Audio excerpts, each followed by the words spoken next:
Other than the fact, and this was submitted by Mr. Karori yesterday, that in terms of the Constitution, there is nothing on the face of the Constitution that stops the President. But I wish to draw your attention to Article 27 and Article 38(1) of the Constitution. My Lord, Article 27 speaks to equal protection of every person, including the President, equal protection of the law. But more importantly, my Lord, which was not considered by the court, is the political rights under Article 38(1)(c). It allows any person and every citizen of the right to campaign for a political party or cause, and the catchphrase is cause. You can campaign for any cause. And the issue here, my Lord, is that these two provisions are in the Bill of Rights. Are they limited in terms of excluding the President? If they are to be limited, you must come to Article 24. And Article 24 requires that to limit any right, it must be limited by law. In this case, read legislation. Is there any legislation that limits the President from this initiative? The answer is no. If there was to be any legislation, then again the court would be called upon to look at it and determine whether it is reasonable in an open and democratic society. My Lord, my Lord friend Mr. Karori explained yesterday that the misconception in the judgment is the supposition that the President is in control of Parliament, and that is true. It supposes that to be President, you will always be in a party that is majority in Parliament. It is a misconception of a presidential system. You can actually be in the minority, but it can be worse. You can actually have no parliamentary party, because our Constitution allows an independent to be President. So, can it be said in fairness that you as President, your only avenue is Parliament, where you may not even have a party? That is a misconception, my Lord. Especially given the role of the President in terms of national unity and fostering unity. Thirdly, my Lord, in order therefore to create that distinction, and having realized that the President was not the promoter, the court then coins a term, initiator. That will be found, my Lord, in volume 1, page 80, paragraph 104 and 105, and in the findings, Roman 8. My Lord, there is no such word as initiator in Article 257. There is only the promoters and the supporters. And with respect, this word then is used in the judgment to camouflage the difficulty in identifying the promoters. My third point, my Lord, the process. Sorry, and I wanted to know that you have just like 4 minutes to go. If you want Senior Counsel Kambuni to take about 30 minutes. We had already agreed that Senior Counsel Kambuni will take 20 minutes, between 15 and 20. Okay. So I'll run through the rest very quickly. My Lord, before you do that, before you run, yes. Do you want to comment about the question of conflict? It is. Yes. Yeah. I am happy to make that clarification, my Lord. The court finds that the role of the President as initiator will be in conflict, because after the document is passed, it then goes to the President. With respect, my Lord, that is an erroneous analysis for two reasons. One is that the role of the President at that stage is not substantive, it is ceremonial. The Constitution is clear that once it leaves Parliament for a popular initiative, whether Parliament endorses or not, as long as it has aspects that require referendum, then it will be forwarded to the IBC. So there cannot be a conflict where your role is ceremonial in that situation. But also, my Lord, secondly, because for a popular initiative such as this that has clauses requiring a referendum, it is not the President that determines whether it becomes law. it is the people. So the president has no meaningful role in this process because it goes to the people in a referendum. And therefore, to create an appearance of conflict, my lord, is wrong. My lord, let me talk about the process of popular initiative. Just a moment, please. Yes. Sorry. Thank you, Senior Counsel. I'm just wondering, you say the judges came up with a term called initiator. Yes. Did they identify the basis upon which they said he initiated? My lord, with respect, what the Superior Court does is analyze a history that is not relevant to the issue before the court. No, that's okay, about relevance. And they do not. Counsel? They do not. They don't say why they call him initiator? They do not, sir. At all? They do not. They just introduce that term in the course of the analysis. Okay. Counsel. Yes, my lord. Yes. Now, there were submissions made yesterday about the background to the popular initiative clause. Yes, my lord. And one that was made was that there was a culture of hyper amendments Yes, in my the pre-2010 constitution. Yes, my lord. Now, the argument you made that any person, including a member of the executive, can fall in the bracket of the people under Article 257. Yes, my lord. And you have made the further argument in respect to the political rights of members of the executive. Yes, my lord. Now, given, and I've looked at your submissions, in which you also invite us to look at that historical perspective. I think it is point 3.8.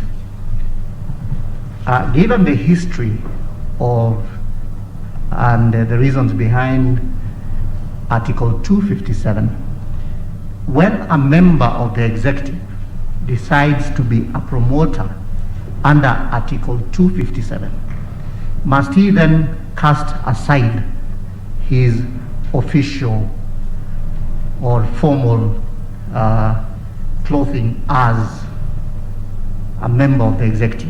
I.e., would there be a restriction? Can he promote in his capacity as a member of the executive, or must he first step aside in respect of, not from the office, but express that view as a politician, whether through his party or it is from an independent candidate as a politician? Thank you.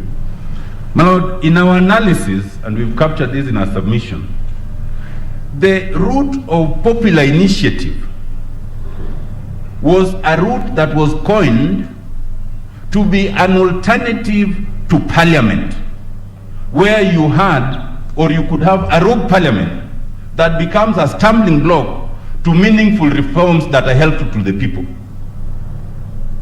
On its face, there is nothing to suggest, not even in the history, and I invite you to even look at the report of the Committee of Experts, that it is a route that is unavailable to the executive. There is nothing on the face of it or on history that excludes the executive. And it is for good reason, my lord. You can have a president who is popular and is elected by the people. But you can have a parliament, and it happens in our counties, a parliament that is hostile to that president. And if that president wants to make changes that are helpful to the people, how do they do it then? They may have been elected on a certain platform of change, and they want to effect that change. You must allow them that if parliament cannot help them make that change, they go directly to the people and they initiate it. Therefore, in that event, even though it's not the case here, there would be nothing to step away from. My lord, quickly on the stipulations of the process, we want to submit, and we made this point, that Article 257 on its face is onerous. It is a principle of constitution making that when you should make a constitution that is not too easy to amend, but not impossible to amend. And that is the balance that Article 257 strikes. To amend under popular initiative, there are 14 onerous provisions that you require, and they are in our replying submissions. My Lord, they are onerous but possible. We wish to submit, my Lord, that in substitution of that 14-point process, the Superior Court then replaces that with 10 points which are impossible to achieve. Completely impossible. And I'll go through them very fast. My Lord, first, the court says that it is Wanjiku who must conceive the idea. Under Article 257(3), once Wanjiku conceives the idea, then they must reduce it into a bill. That ordinary person must now write the technical bill. Without assistance of the Kenya Law Reform Commission, the Attorney General's Office, Parliament, or anyone, Wanjiku must write that bill. Having written that bill, then Wanjiku must translate that bill into English, into Swahili, into Braille, into Kenya Sign Language, and into all the indigenous languages. Those are the words of the judgment. Wanjiku must translate those. Even the Bible has not been translated into all the constitutions. My Lord, even when we were writing the constitution that is now before us, we only translated it into English and Swahili. But the court now says, translate it into all the indigenous languages. And you know, my Lord, we've never even settled how many indigenous communities we have in this country. Some say, if it's tribes, we have about 44. But if it's indigenous communities, they're about 76. So Wanjiku is supposed to do all this. Then Wanjiku, my Lord, thirdly, must make sufficient copies to distribute. My Lord will note that the judgment says that the committee of experts did not make sufficient copies. You will see that in volume 4 of the digest, page 1566 to 1567. And yet, my Lord, the committee of experts made 6.9 million copies. So Wanjiku must make more than 6.9 million copies. My Lord, that is not enough. Wanjiku must then do civic education. That is the fourth stage. And given the earlier finding, that civic education must also be in the languages that is understood by those people. This same Wanjiku, number 5, will then present this bill to the IEBC as a promoter. But before presenting it, there's another requirement. 1, Wanjiku must ensure that the IEBC has undertaken national registration of voters, because the court finds that you cannot do a referendum before IEBC does that. Wanjiku must also ensure, secondly, on that question, that they seek the opinion of the court, whether the amendments are basic structure or not, and I spoke to that earlier. Wanjiku must ensure, thirdly, that in seeking that opinion, and without either being national government or county government or state organ, they somehow get the audience of the Supreme Court. It is not stated how. But my Lord, that all in terms of presentation to the IEBC. There's a sixth hurdle. Once it is presented, and you know the bill has been generated by Wanjiku, and there is no obligation for IEBC to help Wanjiku anywhere, then Wanjiku must provide sufficient copies of the bill, sufficient enough to be distributed to the 47 counties. Enough for those counties to also undertake public participation. And then Wanjiku, number 7, will then traverse the 47 counties, talking to them and persuading them, so that at least 24 out of 47 can endorse the bill in order to move forward. That is the 7th step. If Wanjiku overcomes that, then now the bill is sent to the 2 houses of parliament, the Senate and the National Assembly, and that's the 8th step.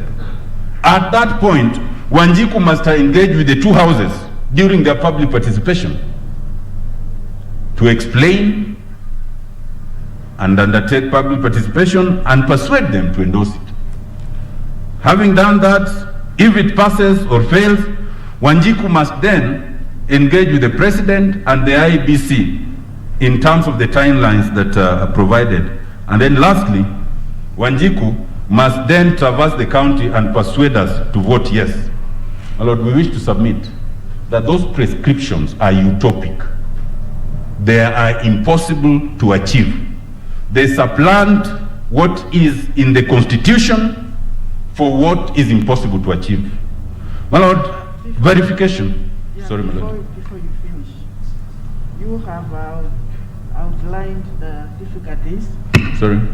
You have outlined the difficulties Wanjiku is likely to encounter should she be the initiator. And yesterday we were told here that Wanjiku can exercise that right or through personally or through the elected. So can you tie that out? Because what we are representing now is as if she can never do that on her own. It is unsurmountable. But yesterday we were told she can sit back and then exercise that right through other bodies within the Constitution, and she will be perfectly in order. Thank you. My Lord, we are saying two things, and I quite agree with you. We are saying first, that if we follow what's on the face of Article 257, it is possible for Wanjiku to achieve. It is onerous but possible. But what is in 257 is what's being supplanted by the decision of the court. And it is this line by the decision of the court that would be impossible to achieve. But if we follow what's in Article 257, it is possible to achieve with the ultimate end that Wanjiku will put the final stamp in a referendum. That is our submission. My Lord, just one word in terms of verification.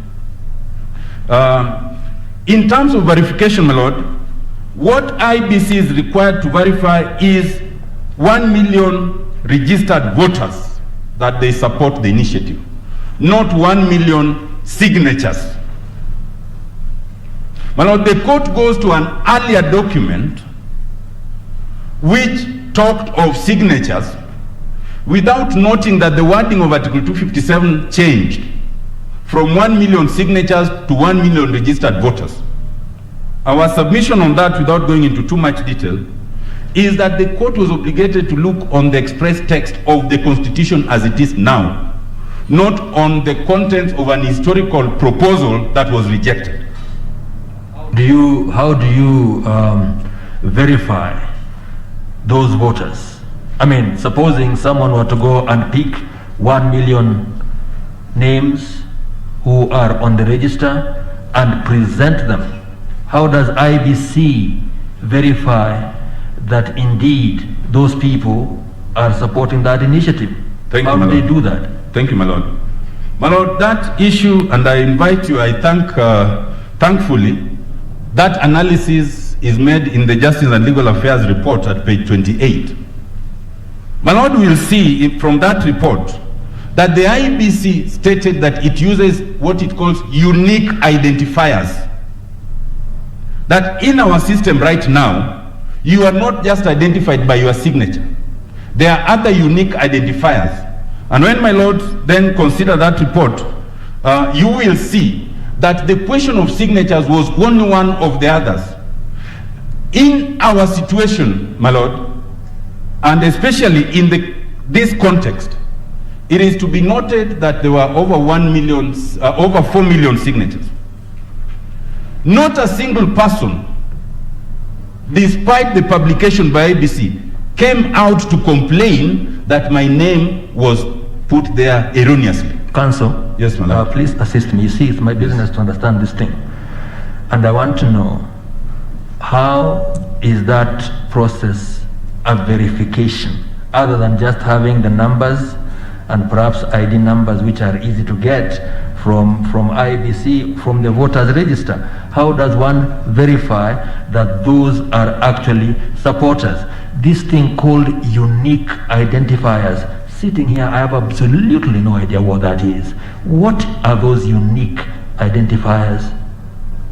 My Lord, for this context, and without going to the theoretical aspect because of time, in this context, the submission by IEBC, which is captured in the JLAC report, is that once the supporters come with a list of names, the IEBC then publishes it to the public, just so that in case it is alleged that a name was included wrongfully and it is not you, then you would complain. That way it would verify and check that that name is wrongly put there.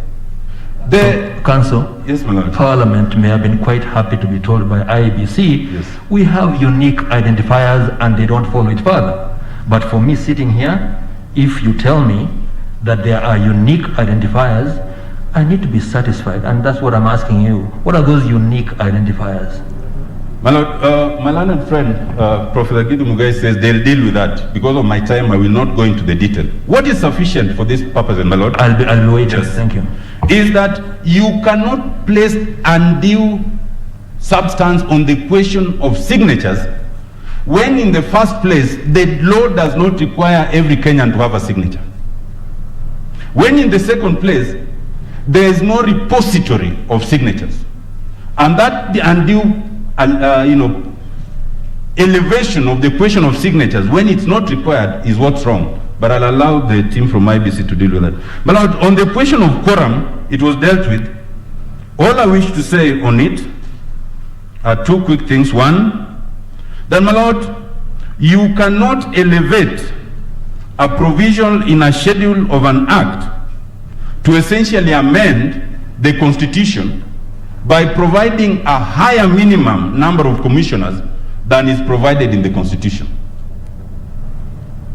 But secondly, my Lord, you will also note that this matter had already been dealt with by a court of concurrent jurisdiction, that is Justice Okwan, and that is on volume 1 of page 133, where the court affirmed that the IBC had quorum. And what's important, my Lord, is that the Superior Court in this case paid no difference to that finding. My Lord, lastly is on the question of multiple questions, and I just want to submit very quickly, my Lord. One, that the entirety of Article 257 in terms of the bill deals in the singular. And my Lords will see from sub-article 1 to 10, it says there, it. In all those instances, it refers to the bill, not to the questions. Because whatever suggestion you have under Article 257(3), you must reduce it to a bill, a bill. Council, I'm at 257 with you. 257(1), is it dealing with a bill or is it dealing with an amendment? My Lord, let us go through 257 from Yes. 1 to 3. 1 is the one that gives the avenue of amendment by popular initiative, an amendment to distinguish it from the one by Parliament. Under 2, it allows two possibilities. You can come with a bill, and where you get it is irrelevant, or you could come with a suggestion or suggestions. But if there are suggestions, and that's the important aspect, you cannot bring those suggestions to a referendum.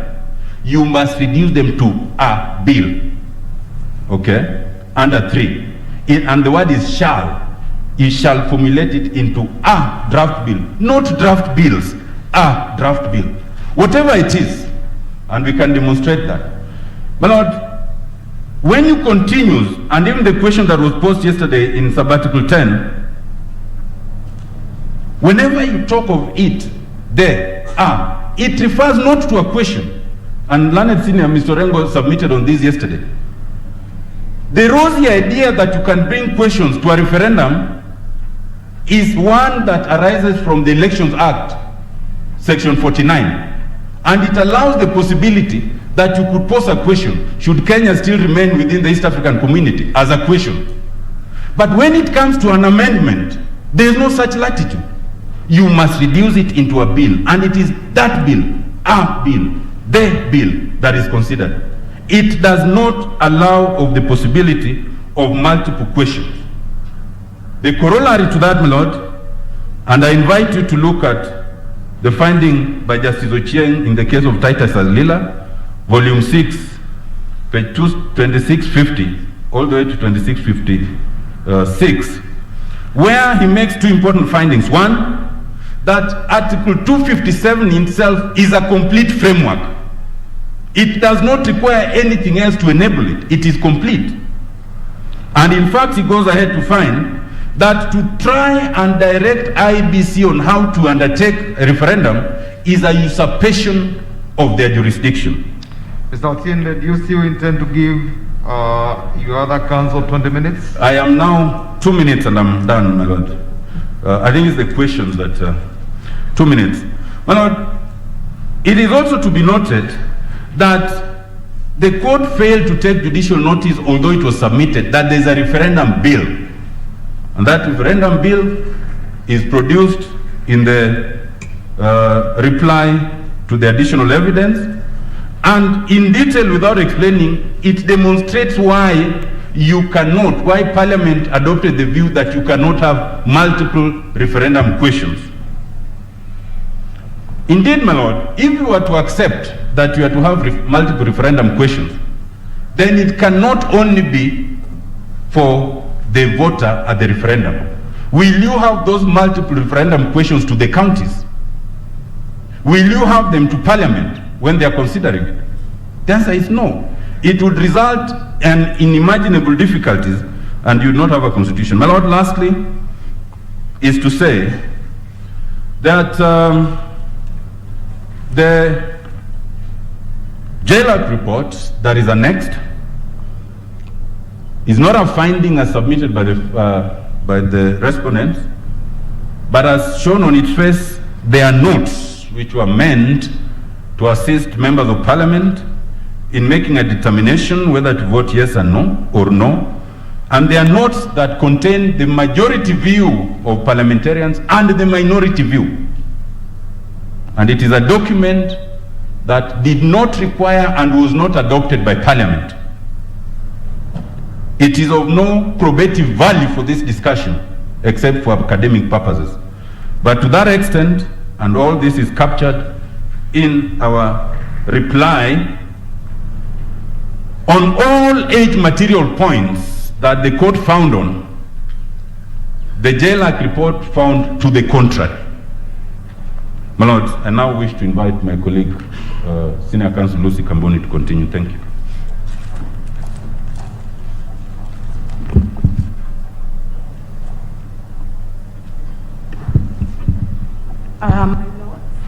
My ladies, thank you very much. Firstly, it's a plea for 5 minutes because I have been gesturing there. I thought your lordship will ask me whether there is something wrong.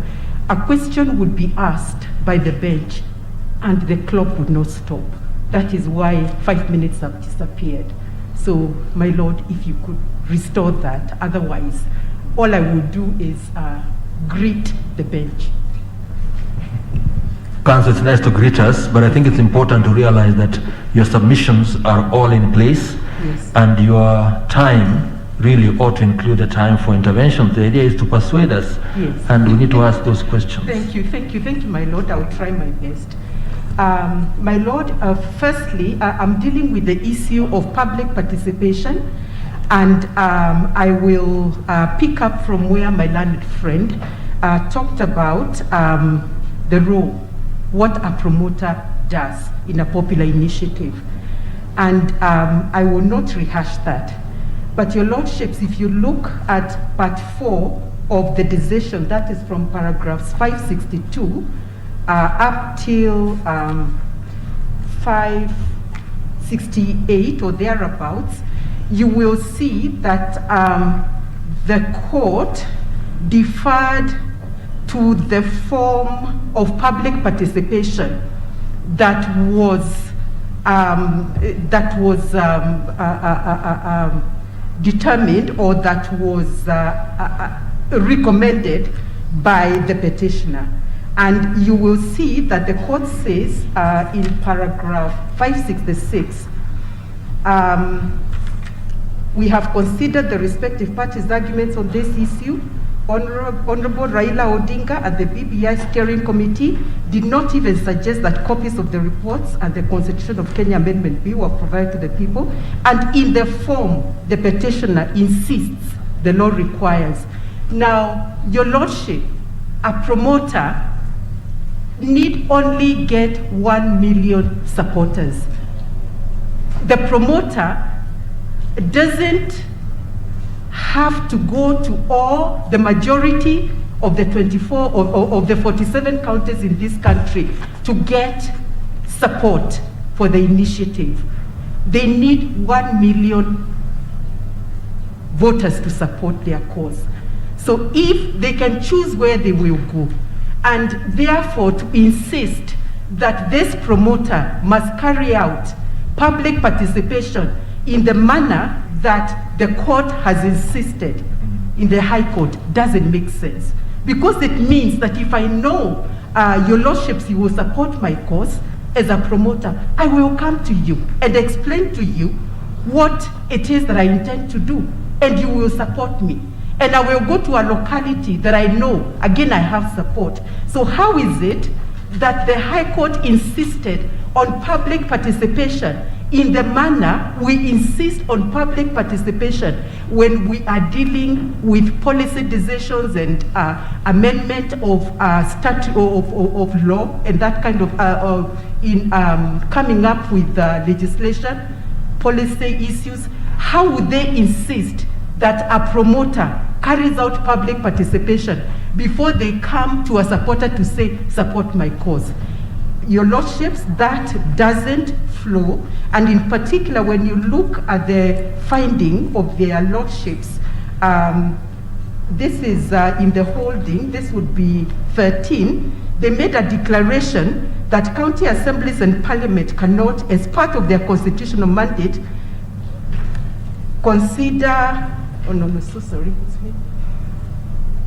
yes, they cannot change the contents of such a bill, which means then that in this particular instance, it is a different scenario. When I come to a supporter, it's for my cause.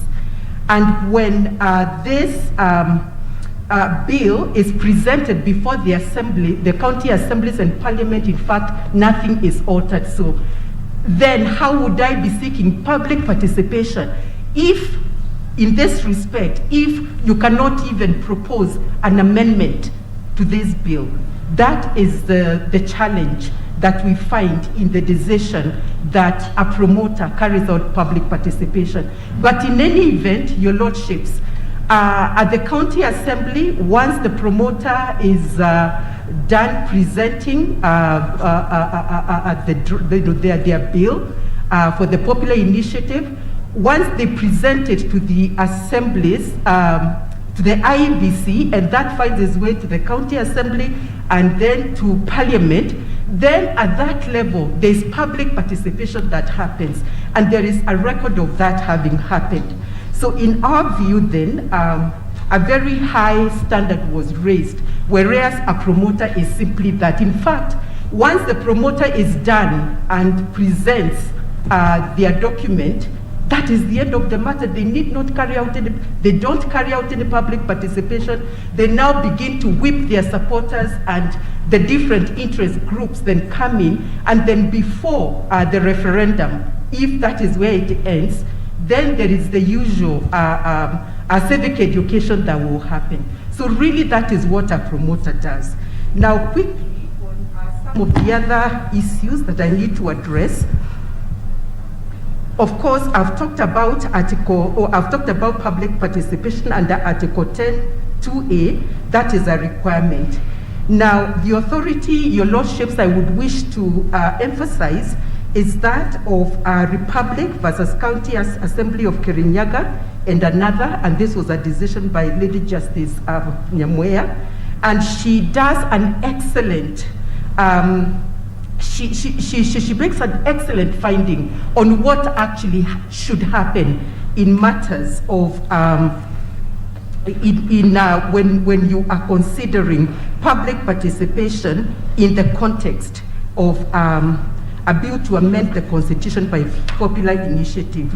She says the effect of lack of public participation can, however, only be determined upon the conclusion of the process, given the double decision-making processes that happen.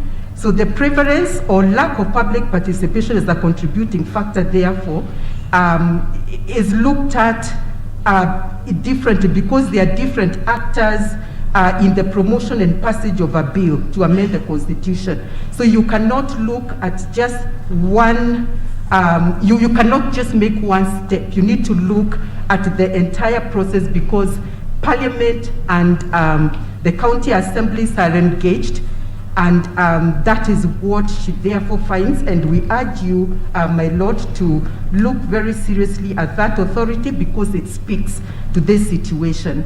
And it's on pages 2002 to 2016 of volume 5. She also emphasizes that this is a process which is ad in continuum, and the parameters in each and every state vary. So you cannot even say there is insufficiency of public participation until you know the entire process runs through. Then you can assess whether there is adequate public participation. And as indicated, public participation will occur at the 47 county assemblies, in the National Assembly, in the Senate, and then IBC, possibly leading towards the referendum.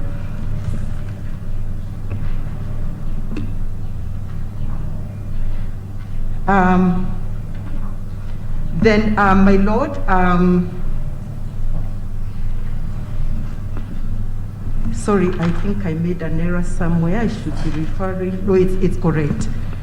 My Lord, then the other issue to consider is that every case is looked at in terms of public participation. Every case is based on the peculiar circumstances. And in this regard, we refer to IEBC versus NASA. This is volume 10, pages 4601. You look at the mode, degree, and scope and extent of public participation in that manner. Now, my Lords,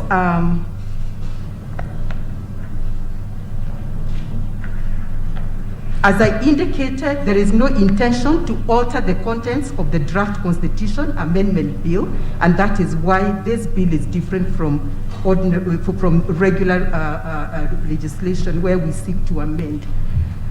And then, my Lord, therefore to be distinguished from the cases we normally have on public participation, like Robert N. Gakuru. Now, there's this finding that in the absence of meaningful public participation and sensitization of the people prior to the collection of the signatures, the exercise was constitutionally flawed. That is a finding in paragraph 576 of the decision. And as I've indicated, my Lord, the role of the promoter is simply that. It cannot be that is the standard at which this aspect of public participation has been judged. No evidence has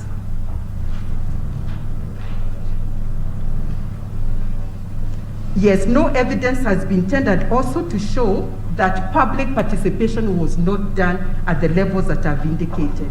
County Assembly and Parliament, yes. Then, my Lord,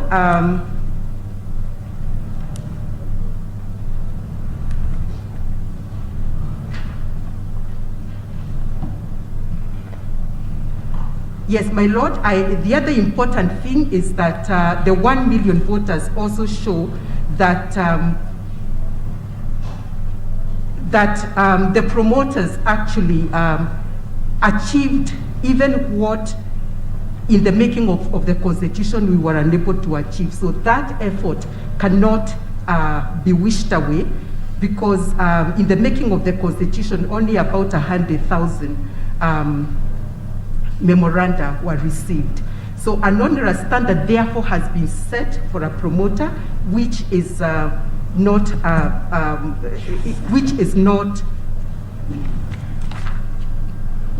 supported by Article 257. My Lord,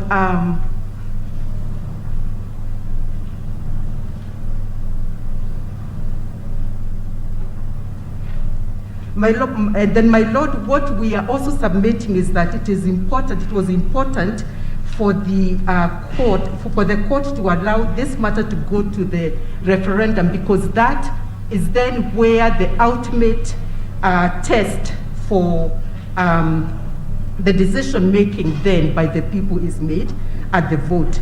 And as was indicated, even by the judges also in paragraph 471 of the decision, the WACO draft was rejected on that basis. So where was the danger then in not allowing this popular initiative to go to the referendum? Then, my Lord, as my time is also running out, I will now look at the matter of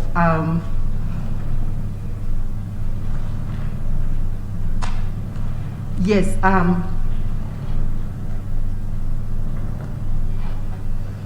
the fact that public participation also happened when notices were sent out, my Lord, for public participation, and that has been indicated, my Lord, from pages 8867 to 8868 in volume 18, and that went, of course, to the county assemblies, and also LSK was also involved. They also sent a notice for public participation to the members.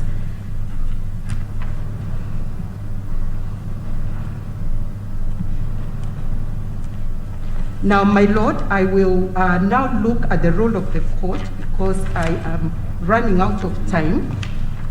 And my Lord, our submissions is that, save for ensuring that the amendment process set out has been complied with, the court plays no role in the constitutional amendment process by popular initiative.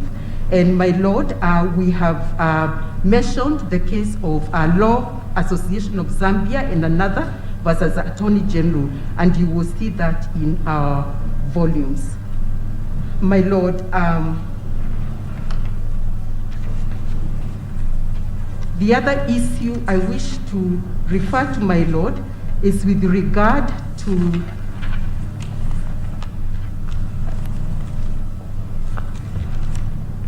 justiciability and ripeness. And my Lord, we are saying that,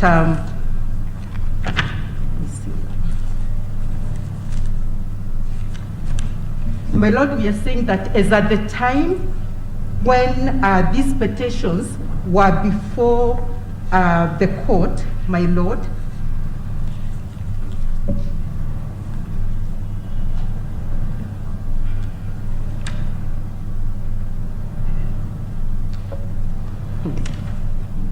yes, as at the time when these petitions were before the court, my Lord,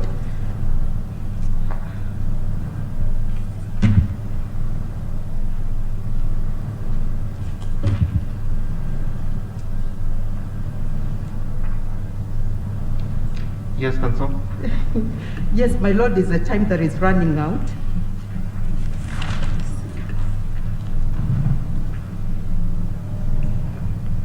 Yes, my Lord, we are saying that there is I think I will ask. I think I've read your submissions, Counsel. Yes, my Lord. And I think perhaps the point you are trying to make is that at the time the petition was being heard, the bills were still before the county assemblies. And so the occasion for scrutinizing whether there was public participation was not yet ripe. Yes, petition E282 was filed even before the process commenced. And therefore, as at that time, this particular matter was not ripe for decision, and it was therefore not justiciable. And then the other issue, my Lord, is with regard to the political question doctrine. And my Lord, where there is a clear constitutional commitment and mandate for a matter to be dealt with by way of conventional political methods, your Lordship, then in those circumstances, the court would ordinarily exercise judicial restraint and allow that to go through. So in this case, my Lord, there is the decision in the petition number 496 of 2013, where your Lordship, in a matter relating to a draft bill, the judge was reluctant to pass judgment on the hypothetical issues that were framed. So in this case, with 282 being before the High Court, it was not then proper for the judges to accommodate that and to make a finding that affected a matter that was pending. Thank you, Senior Counsel. I think that's fine. Thank you very much. Your time is up now. Most obliged. Thank you. And I think we are now fully done with the second, third appeal, and that is Paul Mwangi. No, sorry, the BBI Secretariat and the Honorable Raila Omolo Odinga. That's it. So, before we move to the next appellant, we will bring forward the health break. We'll take it at this time so that we come and start with the next appellant. So we'll adjourn now.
I'm walking on the streets of Konza Technopolis. Yes, you got it right.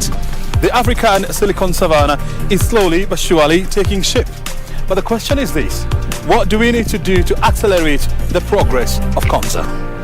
The project is taking shape. As you can see, the Konza complex is up and the roads are ongoing construction, and the project is becoming a reality. This week on Inside Government, we talked to Kotida Chief Executive Officer Engineer John Tanui on the progress of Konza and the future of the African Silicon Savannah, right here on KBC Channel 1.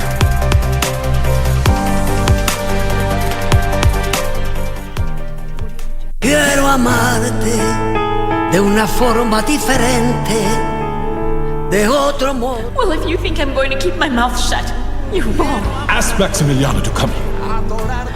I need to see him in front of me, so I can kill him. What I'm going to tell you is very serious, I swear. So, do you really mean we're leaving this place? Of course. I'm fixing everything to get away as soon as possible. You don't have a choice. It's for her own good, Horacio. For her own good? Or is it yours? Huh? You selfish woman? Quiero amarte de una forma diferente, de otro modo, nunca igual al de otra gente.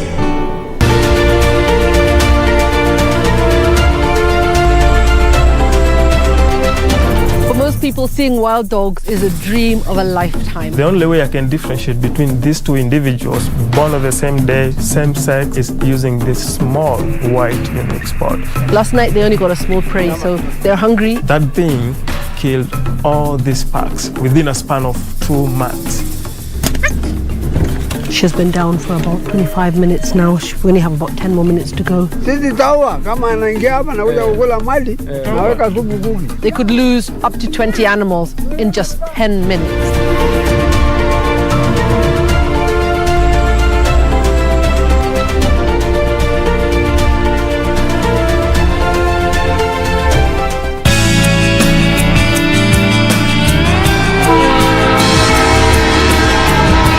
Welcome to the future of railway cargo transport, presented to you by Kenya Railways. We understand that the greatest challenge in long-distance cross-border traffic is the reliable and timely movement of freight, and so the Madaraka Express brings you the best modern rail service available in the East African region today. Kenya Railways has established an integrated transport service with start and destination responsibility. We are here to move you and your cargo across from the coastal port city of Mombasa to your destination reliably, safely, and efficiently by operating a high-frequency, long-distance connection service that links the railway system with road and marine transport points. Kenya Railways, right on track.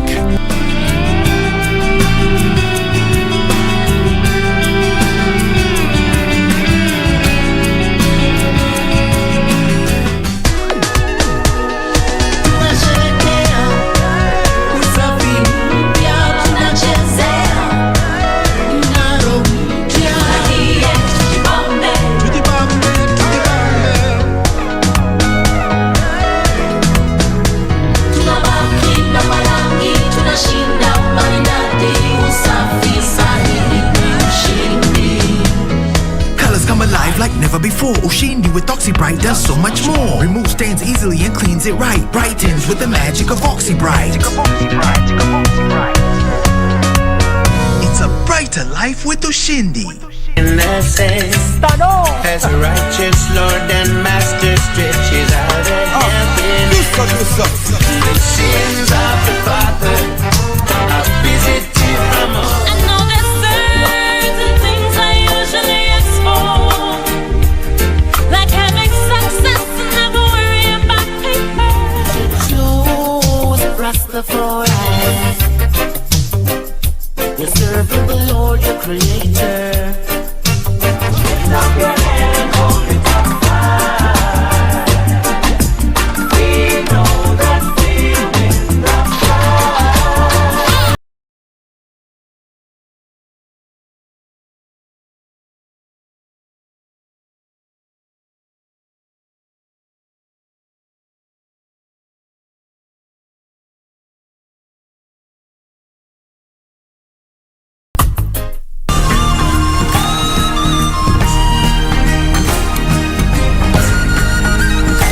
This week on the season premiere of Africa's hottest new show, Surura, Mucho gracias, bene, bene, beautiful. we take you on a safari in Kenya's capital, Nairobi. Get your adrenaline pumping and revving to go, and if that's not enough, we take you on a tour of what could possibly be the most photographed home in Africa. It's simply inspiring. That's all coming right up on Surura. Find your adventure, only on KBC.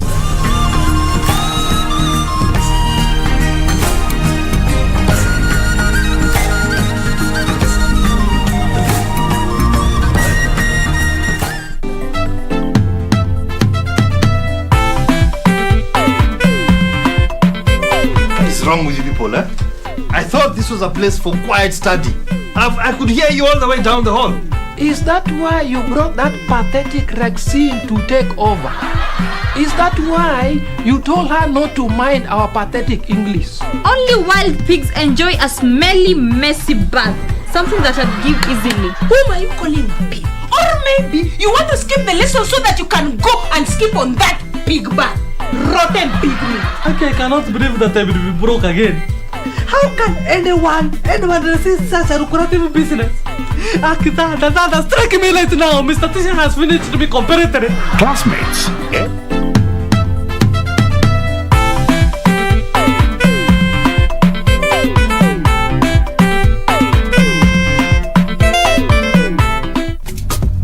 This is where it all began. As the mother of broadcasting in Kenya, you can trust KBC to bring you authentic news and programs to your living room. As KBC, we take pride in our unrivaled heritage as Kenya's trusted national broadcaster. Commanding over 92% digital television signal coverage of our country, 23 radio services that cut across our entire language spectrum, a national, regional and international digital presence backed by the most experienced and top-notch broadcast professionals in the industry. A very good evening to you. The new look Kenya Broadcasting Corporation is truly ahead of the pack. Turn to the mother of broadcasting in Kenya for stories that resonate with our identity, our aspirations as a people united in purpose. Real stories of hard work, of passion, of creativity, of big dreams. Stories that cement our nationhood. Stories that bring us together as one. We take pride in our shared heritage and destiny. KBC. Informing, educating and entertaining Kenyans as one nation. KBC. Kenya's listening. Kenya's watching.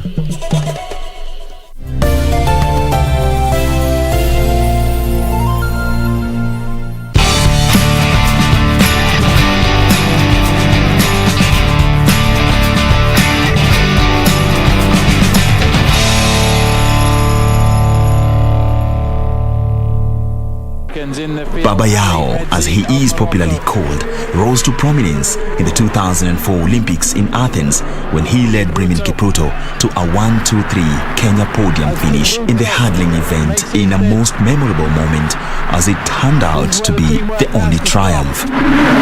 It's a race for the gold medal, and it's Kemboy over the final hurdle and clear. Looks back to see where his teammates are. They dearly won the 1-2-3, but it's Kemboy the champion. From Kipruto, co-ed third, Amer fourth.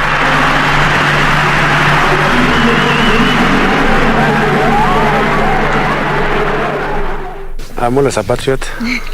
Not always, not in 2004. Each and every year, I always want us to win as a team. That's what we did in Osaka 2007. We also did last year in Beijing. And also the other week in the Kenyan trials. So I always like winning with my team, so that is good for me. He, however, failed to defend his title in 2008 in his worst performance, where he faded to 7th, but bounced back in 2012 in London with a time of 8 minutes 18.56 seconds as Abel took bronze. But heading for home now for what could be the 8th Kenyan success in succession in the race. It's once again Ezekiel Kemboy, who's one of the greatest steeplechasers we've ever seen, and he's adding to his reputation here as he comes through surely to win this race. McKissy is going to prevent a Kenyan sweep, but Kemboy, who's come way out into the outside lane, celebrating already. Kemboy wins it. McKissy in 2nd place, Mutai is 3rd place, Gari is 4th, Kipruto, who fell, is in 5th place, Jaeger is 6th, Cabral is in 7th place, then I think it's Taleb finishing there. Well, a slow race, 8:18:57. The two-time Olympic champion also won gold in Commonwealth Games in 2006. Kemboy in front. I don't think they're going to get him. Ezekiel Kemboy has got a break. All he has to do is negotiate the last. Here he goes, over it, and there he goes. The Commonwealth Games Championship safe with Kenya, and they'll go 1-2-3. Ezekiel Kemboy first, Kiplatic second, and Ruben Kosgei in 3rd place. 2014 I was having injury, but the injury caught well just within that week of the Commonwealth Games, and I managed to be in top 3. So I thank my God because I became number 3, and also an African Championships in Marrakech I became number 3. So for me that was the best moment, because coming from an injury and winning a medal is always something good. His most successful hunting ground has, however, been in the World Athletics Championship, where he started the onslaught in 2009 in Berlin, followed up with a second gold in Daegu in 2011, and achieved the third in Moscow in 2013. Jaeger losing ground, but Kemboy now digging deep.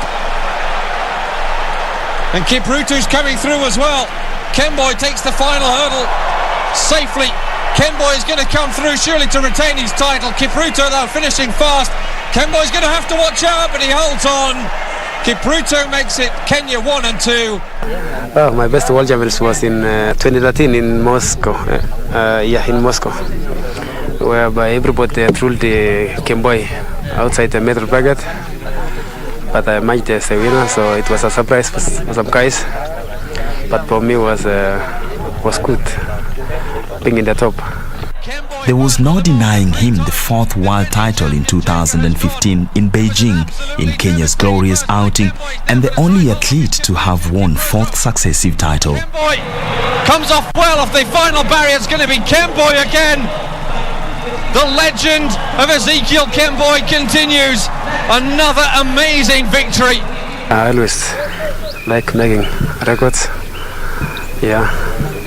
Being a top athlete, being a legend, that one gives me motivation to be aiming higher and higher.